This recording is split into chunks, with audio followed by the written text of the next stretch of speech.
have multiple people shot on South Street. These calls were spotted. And all available, we need to start over there.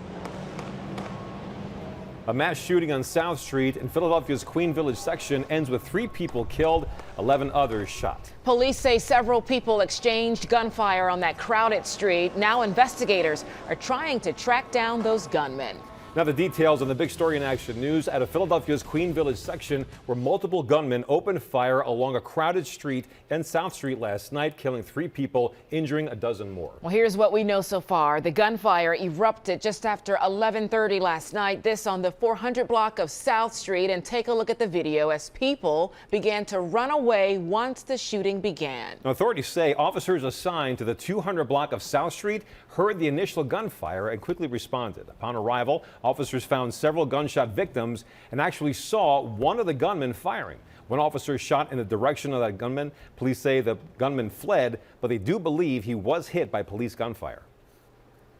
These incidents have an exponential effect on our community, and it not only impacts the individual that's been directly victimized, but it victimizes their loved ones, their families, and their neighbors, neighborhoods all over the world.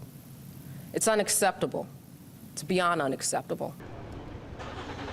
At least 2 guns were recovered from the scene, but based on evidence, police believe 5 guns were used in that shootout. So far, no arrests have been made. Our live complete coverage continues now with Action News reporter Brianna Gallagher live in Center City. And now she breaks down what we're learning about the victims of last night's shooting. Brianna. Shari, people were running for their lives last night after shots rang out on South Street. Some made it, while 3 did not. We spoke with one of the survivors who was taken here to Jefferson Hospital. He is pleading for the violence to stop. I just want to make good now, you know what I'm saying? Because that woke me up. Yeah, that bullet, when the bullet hits you, it's a different type of feeling. John Johnson was enjoying his Saturday night with friends when shooters opened fire on the 400 block of South Street that was packed with people. I had a giant hole in my New Balance sneakers and there was smoke coming out of my foot. That's how I knew it was real. I see 2 people, die right in front of my face. So I'm still trying to, come to terms with that. Well, Johnson is one of the lucky ones. He has to live with this grim memory. He's still trying to register the tragedy that unfolded right before his eyes. Others are remembering those who did not make it. The AFT of Pennsylvania released a statement today mourning one of their own, saying in part, "Our hearts are heavy today with the passing of Chris Miners, a 2nd grade boys resident advisor at Girard College and member of our union, yet another victim of senseless gun violence." Friends and loved ones have also identified another one of the deceased as Greg Japan Jackson. He was an avid skater at Millennium Skate World and well-known in the boxing community. A driver who was making several food deliveries at the time of the South Street shooting wears a bulletproof vest to protect himself while he makes a living because of the gun violence in the city. I have multiple, vests. And it's just, for safety. I live in a city that's very dangerous. People are sick of losing loved ones to gun violence. Johnson says nothing can bring him down after what happened last night, but he hopes to see change. Stop the crime, stop the violence, you know what I'm saying? Treat people with the utmost respect.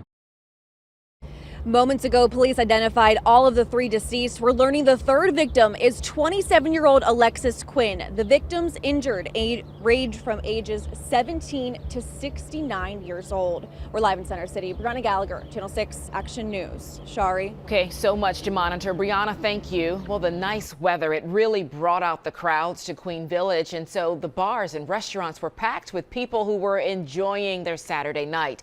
Action News spoke to a man who works near the area where the shooting took place. He says at first he didn't know what was happening. I didn't really know what was going on. I mean, I knew that flash mob to come down several times and then people just dispersed. So somebody was saying that they heard gunshots. So again, I didn't go outside and see what's going on because I don't want to danger.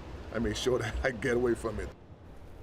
Philadelphia Police Commissioner Danielle Outlaw says that she knows the area is popular for residents and tourists, especially in the warmer weather months. And that's why she says there were extra officers already deployed to that part of the city. Now, reaction is pouring in following the shooting. Mayor Jim Kenney, who's out of state this weekend, spoke to Action News a short time ago. He's calling for tougher punishments for those caught with illegally owned firearms.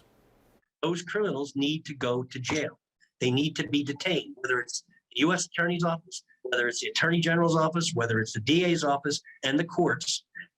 Some of these guys need to be locked up. And unless we do it, they're still going to be in circulation. They're going to think that there's no penalty for their actions, and they're going to continue carrying guns.